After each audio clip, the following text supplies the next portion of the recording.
Three, two, and one. Okay, I think we are live. Welcome to room 1206. Mr. Swanson here, and this is an audio guide for what is part one of Battles and Events of the Civil War. This is the Civil War in 3D. So Mr. Taylor will bring you some 3D glasses, and even at your seat, as you are listening to this by yourself, you can put on your 3D glasses, and there are several images in the presentation here that are 3D. You got these plastic glasses. The red is on your left eye, or we got some paper glasses. You'll need to put the red on your left eye, the blue on your right eye to see the pictures. Yep, it works. It's in 3D. So again, audio guide here on a Friday just for your personal study. It's my last day at Army National Guard drill, and I'll be looking forward to seeing you back on Monday. Y'all, I love this topic. I love talking about the Civil War. I've got more up here in my head than I have time to come out of here in my mouth. So I'm going to give you the summarized version about what I understand to be the Civil War. I'm going to teach you a lot of things and hopefully just kind of bring you an appetite for learning more as well. We're going to teach you what you need to know for 10th grade U.S. history, but hopefully I'll kick off a lifelong of desire, love of learning, and you'll be reading books and watching documentaries and wanting to know more about how the past has affected our present and how we can learn from the past to avoid making the mistakes of the past in the future. So here we go. Now you are going to need some, colored pencils for the day. Very similar to how we did Battles of the American Revolution. You are going to sketch and draw so that you can have a way to remember each battle of the Civil War. So go ahead and get some colored pencils from the stash in the room, and you're going to be drawing today. Great thing about this audio, guys, you can go at your own pace. You can film the notes at your own pace. Please do listen as I explain, because I'm going to explain far more than is just on the page. And hopefully we'll have an understanding of the first part of the Civil War, battles and events of the Civil War, at the end of our conversation here. So here you have it. Love this picture, very descriptive of what is the Civil War. Put brother versus brother, the house divided. I know sometimes just kind of bring it here, but what a house divided might mean that one person in the family likes Georgia and one person in the family likes Florida. I don't know why, but right, maybe a husband likes Georgia, the wife likes Florida. Oh, you're a house divided. Well, that's sports, of course. This is a house divided, often would pit brother versus brother. One brother may have joined the Union Army, and another brother went and fought for the Confederate Army, or cousins, or just splitting families down the middle, certainly splitting the country down the middle. So real descriptive photograph there. Oh, that's ugly, too ugly.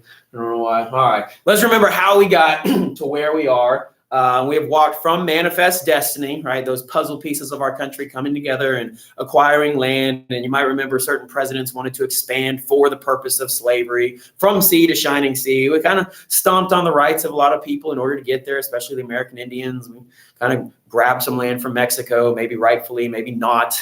Unconstitutional was the accusation against President James Polk, all the way up till the election of 1860. We said that we turned up the heat one event at a time. And how do you boil a frog? Well, you slowly turn up the heat until the frog is cooked.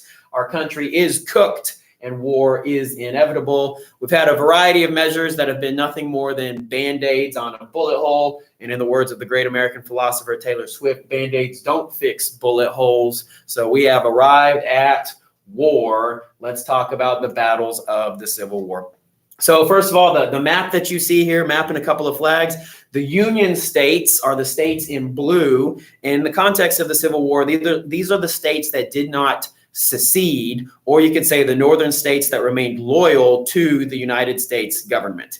In this meaning, states that did not secede stayed loyal to the United States government. The Union consisted of 20 free states and 5 border states. Now, a border state, this is important to indicate, border states are the light blue. They are blue. They stayed with the Union. They did not secede, but they did maintain slavery as legal throughout the war. So the border states were slave states that did not secede from the Union. And really, it's those who want to say that, there's a lot of, some people say, well, wasn't it slave states versus free states? There are some border states remained in the Union. They valued the Union, but they did maintain slavery throughout the Civil War. They are Delaware, Maryland, Kentucky, and Missouri. So, of course, they are on the border of North and South, and really staying in the Union was super important because they gave a bit of a buffer zone before the Union really hit the red states of the Confederacy. And then the fifth state, in 1863, a portion of Virginia basically seceded from Virginia and created West Virginia. So settlers to the west of Virginia said, we do not agree with our state having gone to the south and seceded, and we are breaking off and remaining in the Union. So literally create another state out of that. We do have present day West Virginia for that reason. The Confederate States, on the other hand, on this map are in red. The Confederate States of America consisted of 11 states. There were 7 original members. And then after the first shots fired of the Civil War at Fort Sumter, we'll talk about that, 4 more states seceded after the fall of Fort Sumter. So so there you have it. That is the split. Now you see some states out west, California, Oregon. Obviously, they're not super involved in the fighting based on their geography, but they do remain in the Union. I want to talk about flags just a little bit here. So the United States of America actually has 4 different flags throughout the Civil War. The war starts with a 33-star flag and then moves on to a 34-star flag, and really will finish with a 36-star flag with the addition of Nevada and West Virginia during the war. That's notable. The United States flag never accounted for states that seceded. Right? We didn't lose stars on the United States flag. In fact, we gained stars as Nevada and West Virginia joined the Union. So 36-star flag, that's how we end the war in the United States. The Confederate flags, on the other hand, now take a look at this. That is probably not the flag you expected to see. The flag you see at the bottom here, this is called the Stars and Bars. And it has so red, white, and red, 3 broad bars and 13 stars. Now, the 13 stars represent 11 states plus 2 more. Kentucky and Missouri were technically border states, but there was a pro-secession government, almost like an illegal government in each of those states that joined the Confederacy. So Kentucky and Missouri is counted in the Confederacy and in the Union. I want to double count them, but there's portions of Kentucky and Missouri that has a bit of a divide, not quite the same as West Virginia becoming its own state, but that's the reason that there are 13 stars representing the number of states in the Confederacy. And that is the official flag of the Confederate States of America. Now, the flag you're probably looking for is the one I just revealed, or as you look at your screen, it's the one on the right-hand side, and this is called the Confederate battle flag. See, the Confederate battle flag is the symbol most commonly associated with the Confederacy today. It's wrapped in controversy. It's banned in certain places. It used to be really popular at NASCAR events, and then it got banned at NASCAR events. And some of you maybe say, why? It's Southern heritage. Well, Southern heritage in this regard is slave heritage, and that's not something we really want to celebrate, slavery. The reason this flag was created is because the first national flag, the Stars and Bars, actually looked way too similar to the United States flag. And in battle, from a distance, especially with the chaos of battle, a lot of times we call it the fog of war. The fog of war, soldiers really couldn't distinguish between the two national flags. The American flag and the Stars and Bars, they looked really similar, and soldiers actually started following the wrong flag as their armies were flanking and maneuvering and doing military things. So the Confederacy said, we need to come up with a different flag, and they came up with the Stars and Bars, or sometimes called the battle flag of the Army of Northern Virginia. Again, the flag that you probably recognize as most identifiable as a symbol of the Confederacy. I want to point out something real quick. I know we sit in Georgia. I know who I'm teaching and where you come from. This is the Confederate States of America flag. It's got the 3 broad bars, red, white, red, and it's got stars in the middle. This is, watch the slow fade, or on your own computer, you can click forward. This is the Georgia state flag, and it is essentially, I'll click back and forth a couple times if you can even see it on the screen there.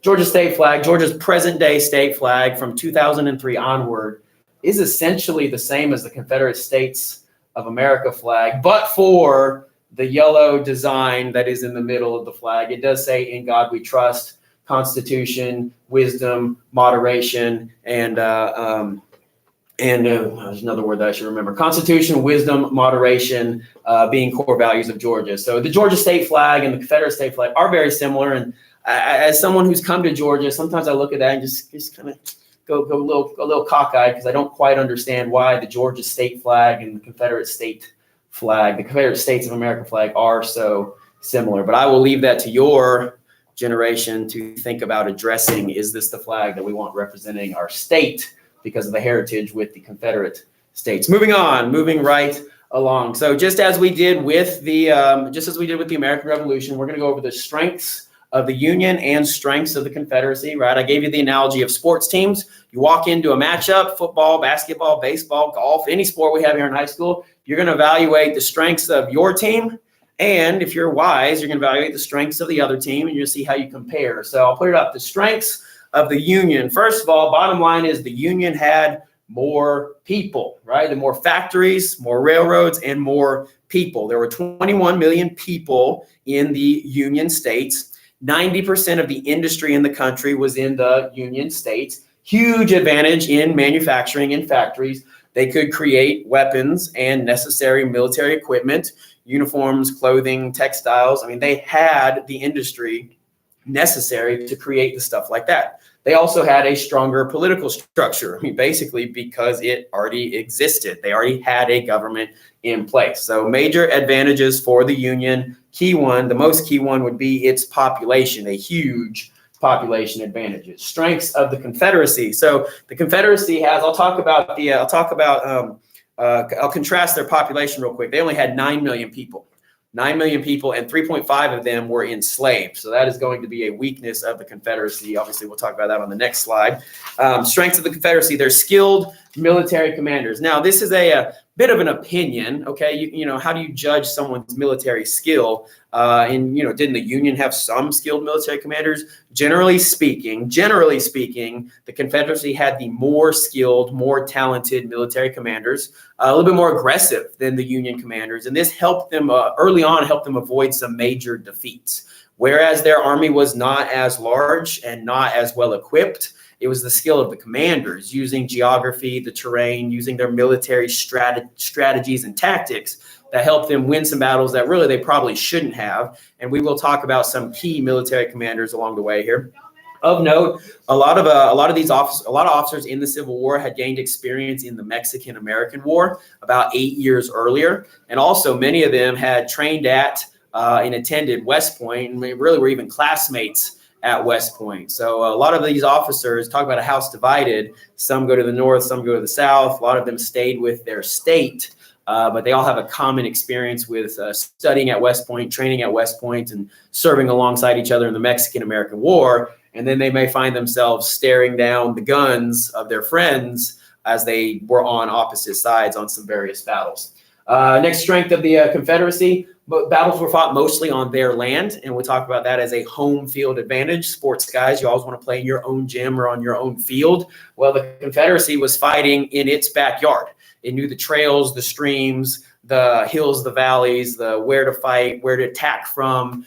They were fighting in their home turf. Of course, they were fighting for their homes, whereas the Union had to come into the southern states in order to wage the war. So that is something that is notable about the Southern. They're also fighting a defensive war, right? They really just said, hey, just stay Union. We just want to be our own country. So you stay up there. All we have to do is defend our territory. The Confederacy really didn't have to attack into the north to make their point, whereas the Union did have to attack into the south to try to regain the states that had seceded. And bottom line, a greater, you could say, this is maybe also opinion, but a greater desire for victory. They had seceded. They were trying to make a point, right? It was the cause that they rebelled for.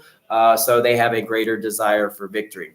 There are threads to be made from the rebels of 1776 and then the Southern rebels. Now, not to say their causes are the same or equal, but just as we were the rebels against the British, and we had home field advantage, and we knew the turf, the streams, the trails, etc. Very similarly, the Confederacy are the rebels in this situation, and they have the home field advantage. They know their turf. They have a greater desire for victory. Move on to the weaknesses of each. So first of all, for the Union, bottom line is not everybody was for the war. Many Americans were against the war. They didn't want to send their family to go off and fight and die, especially against other Americans. That was something a lot of people couldn't understand, fighting fellow Americans. So let's not be confused. Not everybody in the North was for the war. Not everybody in the South necessarily was for the war. So not everybody in the country is for the war. Second disadvantage for the Union, Union lost many early battles, largely because its generals were less talented, as we kind of already said, And what do I mean by less talented? They were unaggressive. They were not really willing to finish the fight, right? Even after a battle where they kind of turned the tide and they have the advantage, a lot of these Union commanders should have, if we look backwards in history, we can say they should have continued onward and crushed the enemy as they were retreating. Well, a lot of these Union commanders early on didn't do that. And some will say they were unaggressive. Some will say they were too cautious. Lincoln drives him mad that his generals won't go finish off the enemy. But that's what happened. That's what happened. Now, these Union commanders, they're going to say, my army was battered as well. We were tired. We needed to rest. We were low on ammunition. But it kind of looks like they were timid, shy, not willing to take the fight and finish the fight with the enemy. So that is an early disadvantage. And finally, just kind of flip the other side. Union soldiers they weren't familiar with the South. They didn't know where they were. They didn't know where they could hide, how to retreat, how to advance. What's the high point? What's the low point? Where's the trail? Where's the stream? They didn't know the terrain. Weaknesses of the Confederacy, and there are many. So first of all, is their significantly smaller population. I read that statistic earlier, 9 million people in the South, and 3.5 million of them were enslaved. So African-American slaves who were not soldiers. Bottom line, the Confederacy, the Confederate States just had fewer people from whom to build an army, right? Fewer people who could serve in the military. If the Union lost a man, they usually had a man ready to replace him. If the Confederacy lost a man, they usually were just out a man. They did not have someone ready to replace him. Next disadvantage for the Confederacy, they had to raise an army quickly. They didn't have one. They had to build a government. They didn't have one. And then they didn't have a navy either. So they're definitely missing out on the some of those structures that were already in place for the Union. The Southern economy was agrarian, right? Farming based, not manufacturing. Well, what do you need to fight a war? Stuff that comes from manufacturing, weapons, materials, clothing, shoes. As simple as it sounds, you need shoes for your army. And the South did not have those manufacturing capabilities, which meant that it was a lot harder for them to get the supplies that they needed. And finally, they have a brand new government. They had to start from scratch. Now, some American, Union lawmakers become the Confederacy government, but still they had to write a constitution. And just remember how long it took us to get our constitution right. They had to decide, how are we going to make laws? How are we going to enforce laws, etc. So just a brand new government, really difficult for them to get started at the beginning of the war. Let's talk about Fort Sumter now. So Fort Sumter is going to be the first battle of the Civil War, December 20th, 1860. Let me take you there. So remember, Story of Us has started in 1607 at Jamestown. I'm now taking you to December 20th, 1860. On this day, South Carolina secedes from the Union, breaks away from the Union. That word secede, not succeed, but secede means to break away from the Union. So really at this time, it is the United States versus South Carolina. South Carolina was the first and only to break away from the United States on that day. Now I'm going to show you the timeline for the rest of secession. Several states follow afterwards, but South Carolina is big and makes a big, bold, brave decision to be the first to break away. Brave doesn't always mean right, but it was brave to be the first to break away. Follow the rest of the timeline here. February of 1861. That's when the Confederacy gets their first president, and that is Jefferson Davis. We'll talk about him going forward as well. And then March of 1861. Abraham Lincoln hasn't even been sworn in yet, right? The state is seceding before Abraham Lincoln is even sworn in as the president. He's sworn in as president of the United States in March of 1861. Come to this slide now here, especially as you're looking at the slides on your own screen. And you can see the order of secession. So South Carolina, December 20th, followed shortly after by Mississippi, Florida, Alabama, Georgia, Louisiana, that's in January, Texas in February 1st. Then Jefferson Davis is inaugurated. Then Abraham Lincoln is inaugurated. You see all this is happening really fast. April 12th is when the first shots are fired at Fort Sumter. And hold your place there. I'm going to talk about the whole battle. After the first shots are fired at Fort Sumter, this is the war is on, all right? We got the two sides shooting at each other. A couple other states kind of needed that moment to convince themselves. Virginia, Arkansas, North Carolina, and Tennessee join at that point. And that is the original 11. And I said governments from Kentucky and Missouri kind of went both directions. So that'll make 13 for the Confederates. This is Abraham Lincoln, the left-hand side of your screen. I know you're probably super familiar with him. Right-hand side of your screen, Jefferson Davis, the president of the Confederacy. Jefferson Davis is a West Point graduate, probably not my favorite West Point graduate, but he is a West Point graduate, and he also has gained experience in the Mexican-American War. We'll talk key Civil War personalities in a class when I come back next week, but of course, I just want you to understand as we go as well. All right, so let's dive into Fort Sumter. So what is Fort Sumter? Fort Sumter is a Union fort in South Carolina. Now, it's on an island, okay? And the picture is a pretty good depiction there. It is an island unto itself. It is American territory, okay? It's Union territory. But when South Carolina secedes, it is now behind enemy lines. And the federal troops who are inside the fort, American troops, Union troops, are now behind enemy lines. And being behind enemy lines and on an island at that, they very quickly start to run out of supplies, basic supplies, food and water. And their ammunition, of course, is limited as well. They only have what's inside of the fort. Well, President Lincoln here, he's got a conundrum. He's got to make a decision. South Carolina seceded in December. So January, February, March. By April, they need resupply. Okay, 3.5, 4 months later, they need resupply. Lincoln has to decide if he sends in an army to go rescue them, if he sends in a military unit to go rescue them, well, he could be seen as sending a unit into enemy territory, and that could start the war. But if he doesn't rescue them, then he's abandoning some federal troops behind enemy lines. Lose-lose situation. He's got a tough decision to make. Well, here's what he decides to do. He sends a boat down the coast, okay, down the Atlantic Ocean, and on the boat he has a sign that says "Food for Hungry Men." And this boat, super important, was unarmed. Okay, it was not a military ship. It didn't have guns. So we got an unarmed ship with a sign that says "Food for Hungry Men." From a humanitarian perspective, you got to think, okay, well, they're humans. I'm a human. They're humans, and they just need food. They just need water, and this boat is bringing them food and water.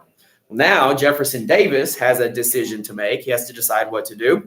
Let it happen. Let them be resupplied, and if they're resupplied, they could be, they could hold out for many, many, many more months, or fire upon them, fire upon the boat, and fire upon the fort. Well, Jefferson Davis makes his decision on the morning of April 12th at 4:30 a.m., April 12th, 1861. The first shot is fired in anger towards the federal troops at Fort Sumter, and the war is on. The bombardment has begun, and the war is on. This is a picture, as I move pictures, this is a picture of the Confederates firing from land towards Fort Sumter off in the distance.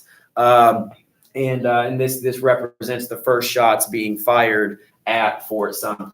So, and the bombardment lasts for a long time. Interestingly enough, there's only one casualty from both sides. Okay, so the Americans start shooting back to the shoreline as well. One casualty from all the bombs shot, one casualty, and it's from an accidental discharge of a particular cannon. And so here's kind of the first example of some 3D pictures here. This is an example of what the cannons might have looked like. So artillery or mortars are what they would have been called. You can put your 3D glasses on and look at these at your own pace.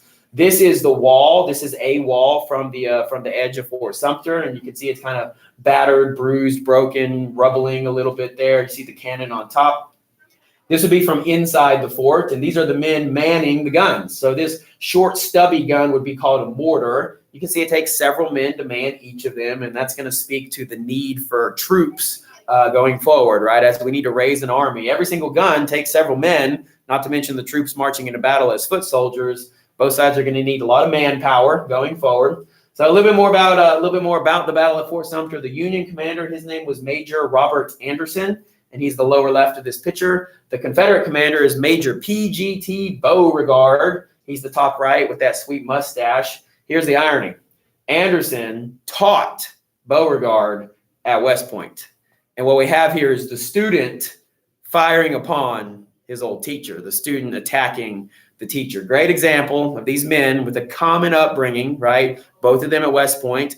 Not all peers, okay? They weren't all students at the same time. You even have faculty, professors, and students, right? Different age brackets. But now they find themselves on a battlefield fighting literally against each other. Another picture, real life picture of Major Robert Anderson and general. He will become a General PGT Beauregard. A little bit more, a couple of interesting things about what happens at Fort Sumter. So a lieutenant on the field on that day, or rather a lieutenant in the fort, he'll go on to be a captain, named Abner Doubleday. He is present for the battle. He's actually key in defending the fort. He is a Unionist, all right? He is someone who is opposed slavery. He's a staunch Republican, which puts him, of course, in the party of Lincoln. And Abner Doubleday, why is this notable? Well, he is credited with the invention of baseball, right? Abner Doubleday credited with the invention of baseball, but he gets his start. Well, he's a military man during the Civil War. Actually, baseball was invented really as a way to pass the time during the Civil War. Now, some people want to say that, oh, there was a different man who really wrote the rules for baseball, but history gives credit to Abner Doubleday for coming up with the concept of this game that we today know as baseball. The more you know. I promise you that one won't be on the test, but that's the thing. That's the kind of stuff that makes history really interesting, isn't it? This is Fort Sumter to this day. So again, you can see it is on an island. You can see it's not super large. It really is just unto themselves. They have a little bit of a sleeping quarters, a barracks area, place where they would place the guns, place an open field where they could drill. And this is a sketch of what it might have looked like at the time. Multiple levels, some firing ports, all that kind of stuff. The location of flag, super important. You always wanted your flag to be visible from far, far away. And a picture of the fort being bombarded on April 12th, 1861. So you're going to see this slide every single time, and you'll look at the brothers fighting, right? One in blue, one in gray, blue for the Union, gray for the Confederates. And Fort Sumter is a Confederate victory. Confederate victory. That's why I have the gray circled. So now it's time to pick up your colored pencils. What I want you to draw is some -1, right? And I think that kind of looks like the word someone, right? Someone. Fort Sumter was the first battle of the Civil War, and draw a cannon, okay? Someone and a cannon to represent that it was a bombardment. Fort Sumter was a bombardment. So you can pause the video, do your sketching. I'm going to keep on talking so we can get through this audio guide. All right, so just let's talk, now that the war is kicked off, let's talk a little bit about what both sides have to do. Both sides have to mobilize, get ready for war. Lincoln calls for 75,000 soldiers to be enlisted on a 90-day contract. 90 days, that's 3 months. That is honestly how long most people thought the war would last. Obviously, it lasts a whole lot longer than that. But early on, people were like, oh, this war will be over by Christmas, right? Come on, let's go fight. Let's go serve our country. We'll be home by Christmas, boys. Let's, from the Union perspective, let's show those Southerners, who's boss, and they don't have the right to break away from our country. So 75,000 enlistments called for, a 90-day contract. It just shows that they didn't really think it was going to be a long war.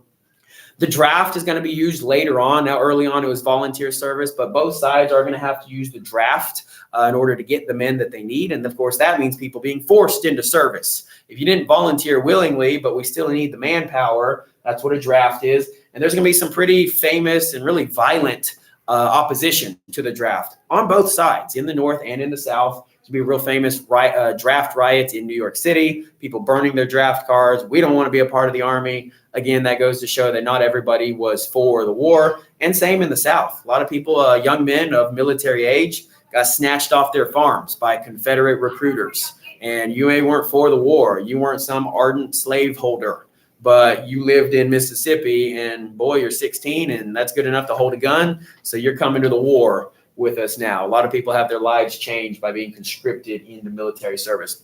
Life for a soldier during this time, there's a phrase in the Army called hurry up and wait. A lot of downtime. Yeah, big battles, right? In preparation for battle, a lot of downtime as well. Soldiers would write letters home. They would describe the conditions. And I'm glad for these letters that were sent home, because it tells us a whole lot about the Civil War, a lot of primary sources from ground level soldiers. It's one thing to read the presidential decrees and the generals and their official, statements and reports. But guys like this right here, just kind of taking a minute and writing a letter home, really tells us what the war was like. Also, the advent of photography during this time. We're going to see a lot of photographs from the Civil War, not a lot of action pictures, because the way photography worked at this time is you had to expose the lens for 5 or 6 seconds. And if you were moving, it would be blurry. So no action photos, but a lot of people sitting for a portrait to be taken, the first time that people are seeing an image of themselves printed onto a paper, or really a glass plate is what a lot of the photography was as well.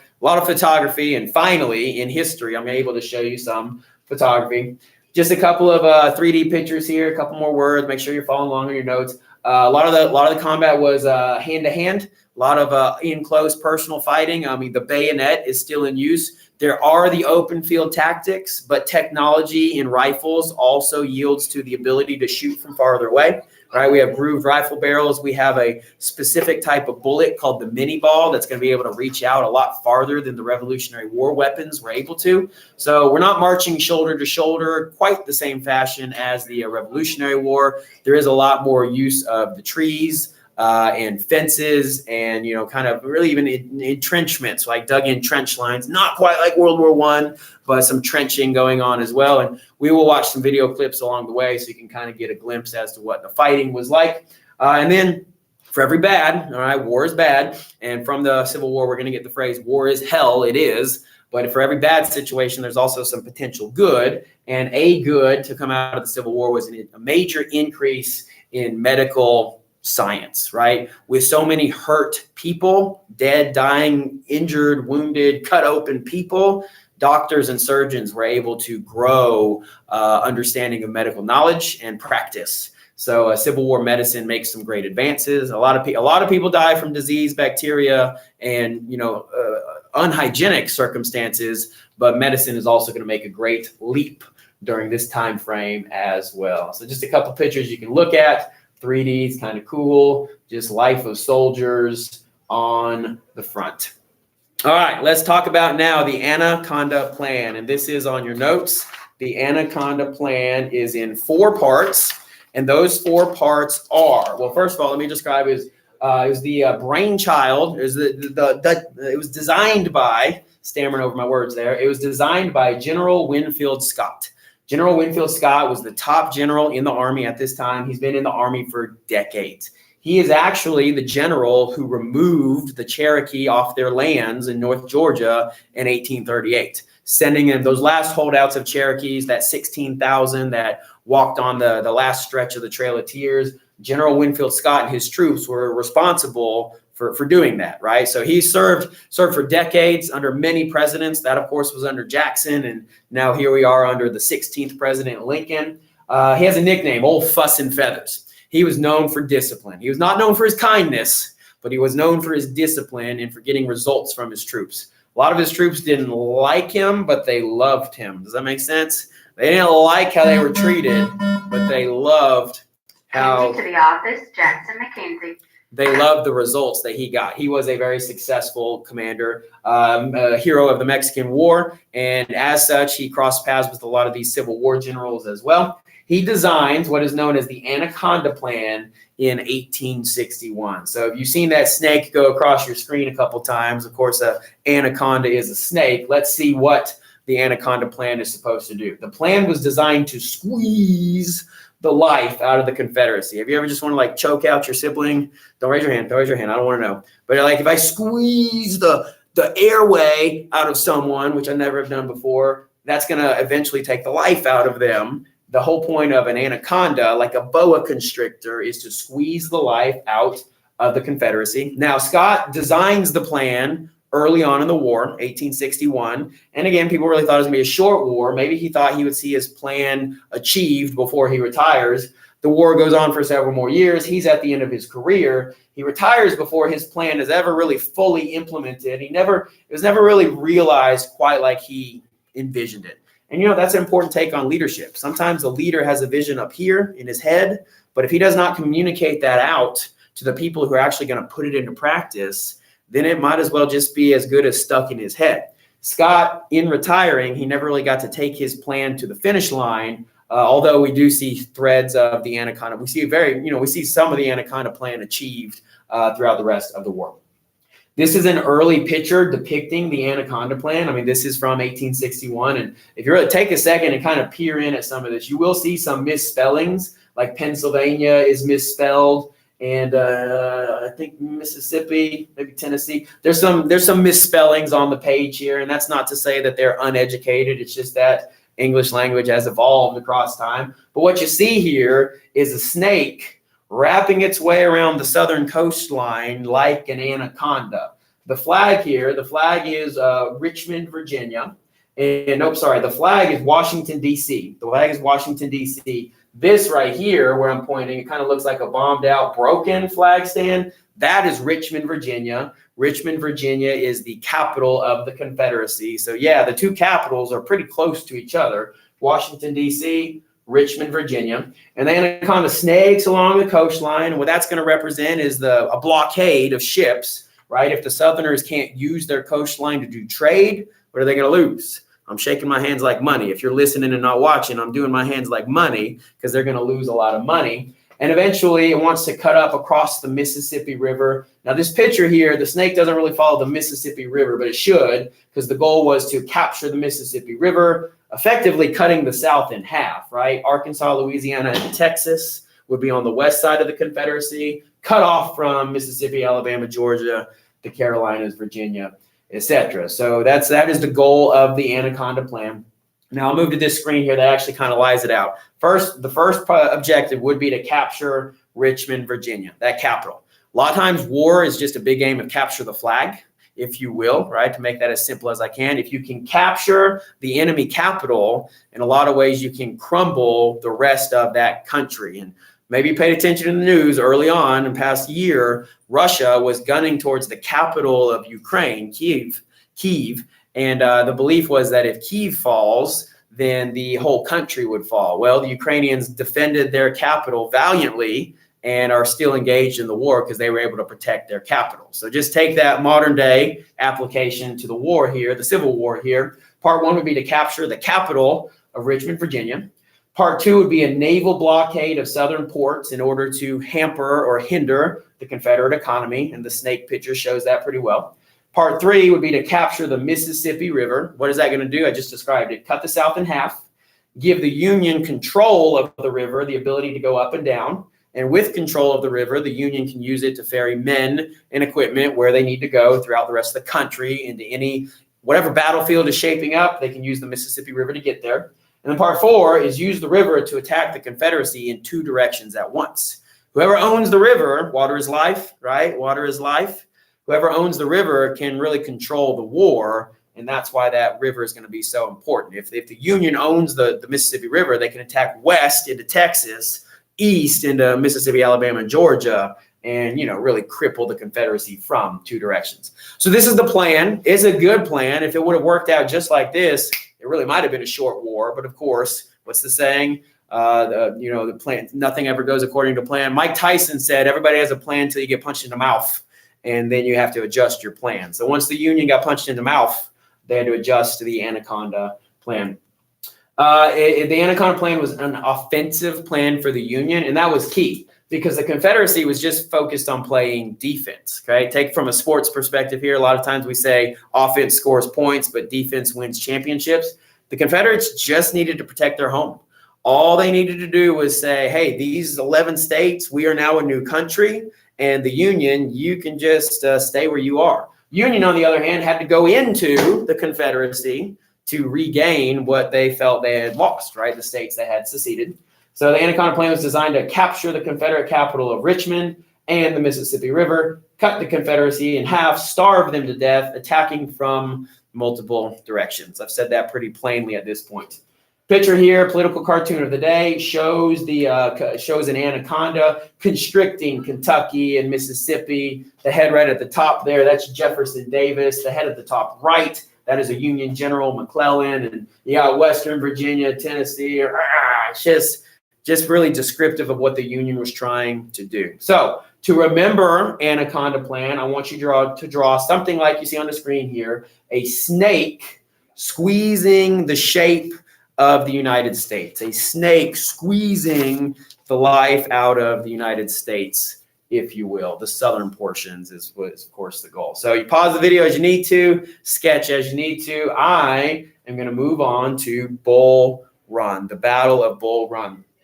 Battle of Bull Run happens on July 21st, 1861. So walk with me now. April 12th, first shots at Fort Sumter. April, May, June, July. We've built an army. Remember, Lincoln called for 75,000 recruits. And here we have ourselves in July of 1861, ready for a force-on-force battle. So Fort Sumter was the first shots fired. First, it matters. Bull Run is going to be the first land battle. First battle where the armies meet on land, go head-to-head, bayonet to bayonet, and fighting in open land. The purpose of Bull Run was to capture or protect Richmond, Virginia, okay, whichever side you're on. The Union wanted to capture Richmond, and the Confederates, of course, had to protect Richmond, their capital, and the fighting happens kind of in between Washington, D.C. and Richmond, right? It's kind of in the inner grounds between their two capitals. Takes place in Manassas, Virginia, which is between D.C. and Richmond. Now, here's something worth explaining. Throughout the rest of the war, the Union is going to name battles after bodies of water, and the Confederacy is going to name battles after nearby towns. So Bull Run is actually a creek that was right next to the battlefield. A run is a creek. Bull Run was a creek, and the battle gets known as Bull Run in Union folklore. The battle is known as Manassas in Confederate speak because Manassas, Virginia is the town that it was nearby. I don't think our exam is going to use two different words. I don't think the EOC is going to use two different words. I think we're going to hear it as Bull Run. But I just wanted to point out that there are some battles, it's the same battle, but it's called something different, whether you're looking at it from the Union perspective or the Confederate perspective. Long story short, on paper, hey, sports guys, have you ever looked better on paper? Your team is supposed to win and then you lose, right? And the guys that beat you, sometimes they're called the underdog, and you overlooked certain pieces of their game, and it's that piece of their game that came to bite you. Basically what happens here, right? The Union should have been an easy winner, should have been an easy victory for them. However, it turned into a shocking defeat for the Union, and there are a couple of key characteristics that come from the battle that I'm going to talk about real quick here. So remember, a lot of people thought that this was going to be one big battle to decide the war. Oh, here come the boys, our boys from the north and our boys from the south, and they're going to have just one big clash in Virginia, and this will decide what happens. Our Union boys are going to wipe the table with them, and those rebels will just go home where they belong, and we'll take back the seceded states. A lot of people thought it was going to be one big battle to determine the war. Of course, we know that it wasn't. But as such, a lot of people legitimately pitched a picnic on the high grounds. Okay, they found an area where they could see the battlefield, and they went to the high point, these hills, and they literally pitched a picnic to watch the boys fight. It was an entertainment thing for them. A lot of politicians from Washington, D.C. did exactly that. They pitched a picnic. Well, as their location began to be overrun, they had to pick up their picnic table and their picnic basket and get out because it was not a day in the park or a simple picnic. The battle, of course, was chaos on the battlefield. Another thing that comes out of the battlefield, out of Bull Run, is Thomas Jackson. Now you see Stonewall. This will be his nickname. He enters the battle as General Thomas Jackson. He leaves the battle as the infamous, perhaps, Stonewall Jackson. And the story is that he led his soldiers in such a way that they didn't budge an inch. As the Yankees or the Union was throwing surge after surge, wave after wave at Jackson's men, it is said that a general observed, right? They're looking through binoculars. The general observed, look, there stands Jackson's men like a stone wall. So from that, he gets the nickname Stonewall Jackson, and that is a nickname that's going to stick with him for the rest of his career. And Stonewall Jackson is definitely one of those men where we say the South had more talented military commanders. Stonewall Jackson is one of those men, and I'll tell you a little bit more about his life as we go onward throughout the war as well. Overall summary of the battle, soldiers weren't really sure what to expect. Obviously, the picnickers weren't sure what to expect. There's a lot of chaos on the battlefield. This is where we have some confusion over the flags. The American flag and the Confederate flag look very similar, and soldiers were following the wrong flag. In the end, it is a shocking defeat for the Union.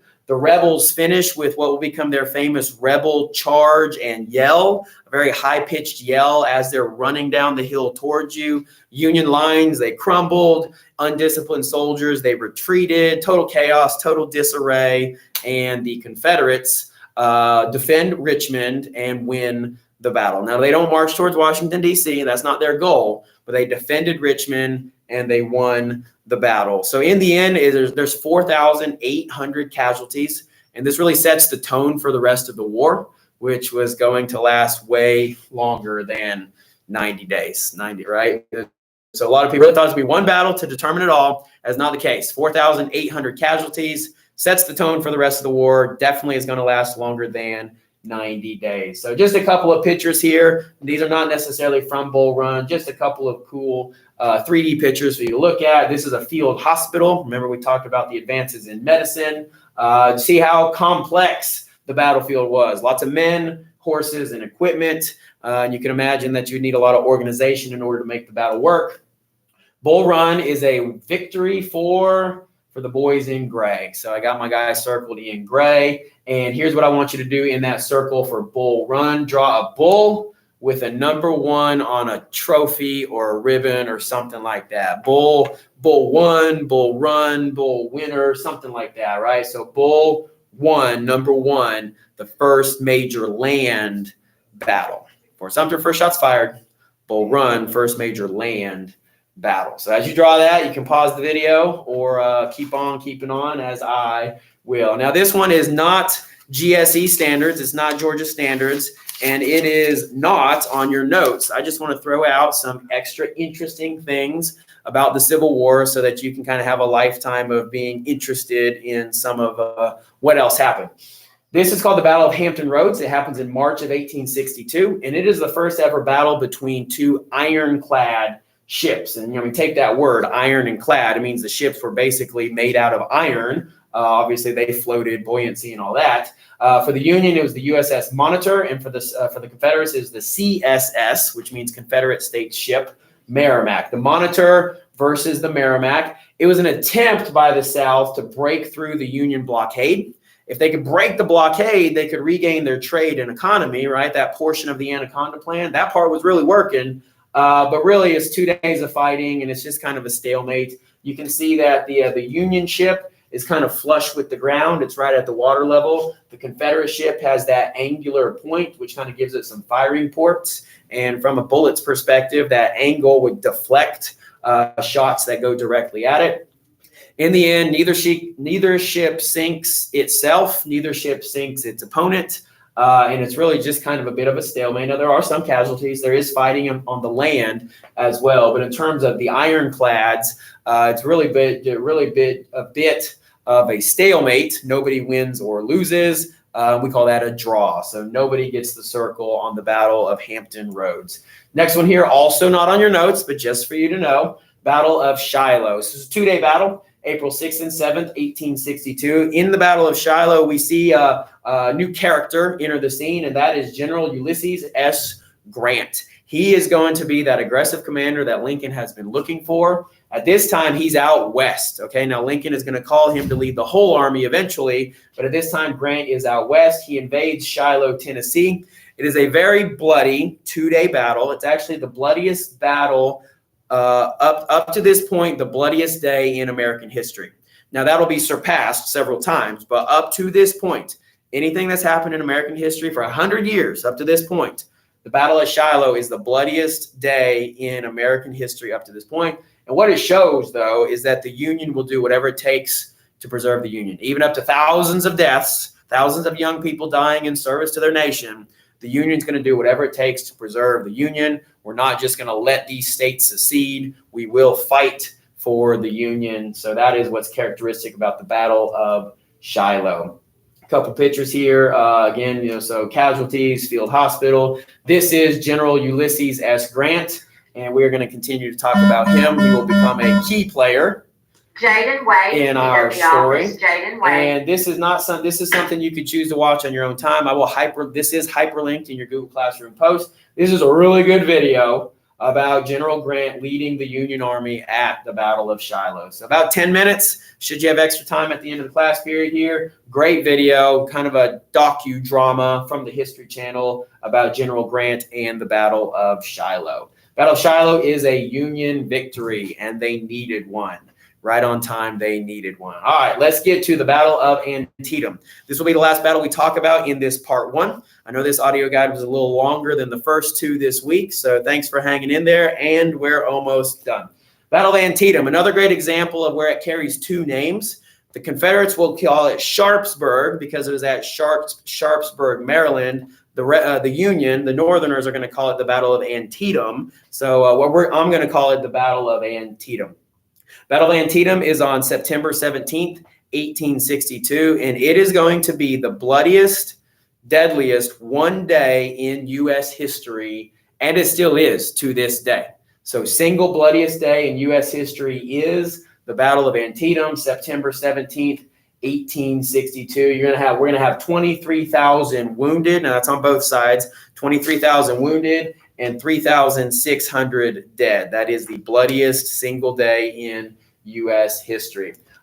Two commanders squaring off here. General McClellan for the Union Army, mustache. General Robert E. Lee of Virginia for the Confederates. This is the same Robert E. Lee who was actually present to arrest John Brown at John Brown's raid. He was Colonel Lee at that time of the United States Army. Well, long story short, he breaks his oath to the United States Army. He leaves his country, who trained him and for whom he served 30 years, and he becomes a general in the Confederate Army, and he finds himself as leader of the Confederates at the Battle of Antietam. So a little bit about the Battle of Antietam here. Going into the battle, the Confederates were hoping for a big victory because they were hoping that a big victory would show that they are a true breakaway nation, an army to be taken seriously. And if they could be taken seriously, then maybe a foreign ally would come and support them. Sounds a whole lot like what we were looking for after the Battle of Saratoga in the American Revolution. If we can be taken seriously, the French will come and join us, which they did after the Battle of Saratoga. Same idea here for the Confederates. If they can win a big battle and be taken seriously, maybe they can gain a foreign ally like the French or the British. And actually, think about this. This is next level thinking. European countries may well have wanted the United States broken into two. Right? Why would they want to watch a country grow into a world power when the European nations were all pretty significantly smaller? So they may have been interested in partnering with the Confederacy if they proved that they were a legitimate breakaway country. So Robert E. Lee is looking for that type of a big victory in order to earn an ally. And in fact, Robert E. Lee, he actually has the tactical advantage. He has the geographical advantage. He has the smaller army. But remember, he's fighting in his own territory, so he knows some of the advantages of the terrain. And it could have been that big victory he was looking for, except for Union troops find Lee's battle plans in an intercepted package, basically an intercepted message. Now, it wasn't a letter. It wasn't an envelope. It wasn't like you think, oh, they just stole some dispatches and got their battle plans. It was in a box of rolled up cigars. Lee's battle plans were hidden in a cigar box, literally underneath a cigar wrapper. He was trying to be stealthy. And long story short, the Union intercepts a messenger and basically acquires all of his supplies. And at first, they didn't even know that they were battle plans. But they open up this cigar box, and all of a sudden, a piece of paper starts to unroll. And wouldn't you know, it's Robert E. Lee's entire battle plan. So now the Union knows exactly where he plans to attack, where his forces are. They can adjust their plans accordingly, and they win the battle as such. Now, what it is not is some big decisive victory that Lincoln believes that he should have crushed the South right then, right? If his commanders were more aggressive, we could have finished this thing right here. That's not what happens. McClellan is actually hesitant to attack. At first, he thinks he's outnumbered, but he isn't, and those cigar papers reveal that he isn't outnumbered. The Confederates are forced to retreat, and it's likely that McClellan could have broken them if he had pursued them. He could have ended the war right here, but he was too hesitant. And get into the mind of George McClellan a little bit here. He'd seen a lot of bloodshed in his life, and especially in this battle. He was content with the victory as it was, and he did not want to pursue one more level and cause more death and destruction along the way. Well, that doesn't make Lincoln very happy, and Lincoln fires him. This is actually a picture of Lincoln and McClellan meeting after Antietam. And I love the picture here. I love how clear and crisp it has been rendered to be. This is literally Lincoln firing George McClellan right here, right? He's like, I'm going to come down and meet with my general. And actually, I'm not really happy with your job, and I'm going to fire you right here. I'm going to replace you. And by the way, can we stop and take a photograph? I'm not sure if the conversation went exactly like that, but McClellan is fired, relieved after Antietam. Lincoln's very frustrated with McClellan for not pursuing, and that's what leads to him being fired. So for Antietam, this is what's known as the Bloody Lane. It's just a mile of fighting where just thousands of men fell and died right here along the Bloody Lane, and you can see that the photography captures that. Couple of 3D pictures here. Again, a lot of still photography, no action photography. So you go ahead and take a look at those with your 3D glasses. Antietam is a victory for the Union, for the boys in blue. So we get that circle there. I want to give us a comparison. Before I tell you to draw, I want to give you a comparison. When I say Antietam is the bloodiest single day in American history, let's look at some other deadliest days in American history. So the hurricane in Galveston, Texas, claimed 8,000 American lives. And we're not going to say that those aren't war deaths, all right? So Antietam is still the bloodiest war day. Antietam, number 2, 3,600.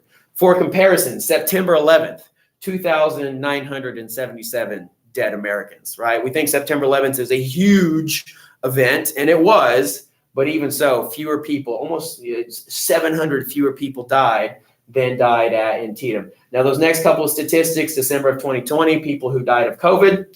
Pearl Harbor, 2,400, and I like to throw in D-Day as well, because we'll talk about D-Day as it pertains to World War II. In D-Day, there were 1,400 American deaths and 4,400 entire Allied deaths. So the whole point there, okay, the takeaway there is that Antietam was a super bloody, deadly day, even outmatching certain other big days in U.S. history, like September 11th, Pearl Harbor, and D-Day. All right, so what I want you to draw here is just a whole mess of blood. Anything looking bloody so that you can remember that Antietam is the single bloodiest day in American history. Here's the significance of Antietam. All right, this is my last point to make before we'll hit pause. Significance of Antietam is that it leads to the Emancipation Proclamation. The Emancipation Proclamation was a statement drafted by Abraham Lincoln, and he actually had this in his back pocket for a while. He was wanting to offer this proclamation for quite some time, but he wanted to tie it to a military success, right? He didn't want to do it out of desperation. He didn't want to do it while it looked like the Union was losing, which some of those early battles they were losing. He wanted a military victory before he throws out this proclamation. And Antietam gives him that military victory. So the Emancipation Proclamation states this: it frees slaves in the rebelling states, not border states, okay, states that remained in the Union, but in the rebelling states. Now, here's the deal. It's largely sentimental, because imagine this. If you're a slave owner and you're in Alabama and the Union is not anywhere near your territory, are you going to say, oh, well, Abraham Lincoln says that I have to free my slaves, so I guess I will? No, of course not. You're going to say, that man's not my president. No, sir, he's not. And of course, I'm not going to follow his Emancipation Proclamation. So it's largely sentimental. But as the Union gained more territory, as they continued to take over certain southern territories, the Emancipation Proclamation applied to those territories they gained, and slaves were freed. It also gives a moral cause to the war. At this point, now you have the North is fighting to do away with slavery, and the South essentially is fighting to preserve slavery. And giving a moral cause to the war was likely to deter a foreign ally from joining with the Confederacy. See, France, they may have wanted to help a trade partner like the South, but they didn't want to help a slave nation. Great Britain, they've already abolished slavery. They might have wanted to partner with the South for tobacco and cotton and trade, but they didn't want to partner with the side of the war that was for slavery. So the Emancipation Proclamation gives a moral cause to the war.